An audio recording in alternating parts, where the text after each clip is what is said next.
राजस्थान की राजनीति में राज्यसभा चुनाव ने एक नई बहस छेड़ दी है। बीजेपी ने केंद्रीय मंत्री रवनीत सिंह बिट्टू को मौका न देकर जाट और गुर्जर समाज से जुड़े चेहरों पर दांव लगाया है। सवाल उठ रहा है कि क्या पार्टी अब सिर्फ मोदी फैक्टर और हिंदुत्व के भरोसे नहीं बल्कि जातीय समीकरणों को साध कर 2028 की चुनावी तैयारी में जुट गई है। तो चलिए जानते हैं इन सारे सवालों के जवाब। बता दें कि राजस्थान में राज्यसभा चुनाव के लिए बीजेपी द्वारा उम्मीदवारों के चयन ने राजनीतिक गलियारों में नई चर्चा शुरू कर दी है। खास तौर पर केंद्रीय मंत्री रवनीत सिंह बिट्टू को टिकट न मिलने के बाद से ये सवाल उठने लगा है कि क्या बीजेपी अब प्रदेश में जातिगत संतुलन और सामाजिक समीकरणों पर फिर से ज्यादा ध्यान देने लगी है।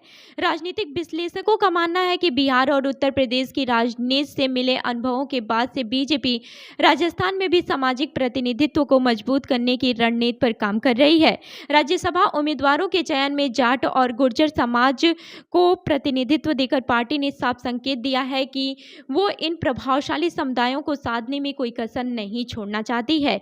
पिछले कुछ वर्षों में जाट और गुर्जर समाज से जुड़े कई मुद्दे राजनीतिक बहस का केंद्र रहे हैं। किसान आंदोलन, आरक्षण और स्थानीय नेतृत्व को लेकर समय समय पर असंतोष की आवाजें भी उठती रही हैं। ऐसे में बीजेपी का ये फैसला आगामी चुनाव के लिहाज से महत्वपूर्ण माना जा रहा है। सबसे दिलचस्प पहलू यह है कि पार्टी ने पंजाब की राजनीति में सक्रिय केंद्रीय मंत्री रवनीत सिंह बिट्टू की बजाय राजस्थान के सामाजिक समीकरणों को प्राथमिकता दी है।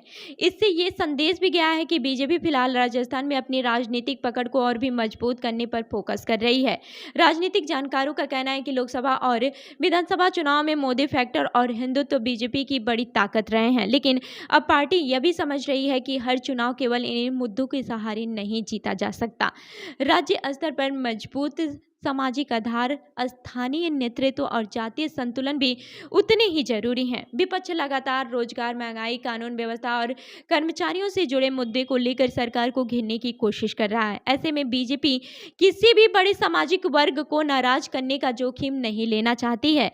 राज्यसभा चुनाव के जरिए पार्टी ने ये साफ संदेश दिया है कि वो आने वाली विधानसभा और लोकसभा चुनाव की तैयारी अभी से शुरू कर चुकी है। अब देखना काफी दिलचस्प होगा कि ये सामाजिक संतुलन साधने की रणनीति बीजेपी को कितना फायदा दिलाती है और क्या ये कदम भविष्य में चुनावी परिणामों को प्रभावित कर पाएगा। अपनी राय हमें कमेंट करके जरूर बताएं और ऐसी ही अन्य खबरों के लिए हमारी वेबसाइट www.prpnewsindia.com पर विजिट करें। धन्यवाद।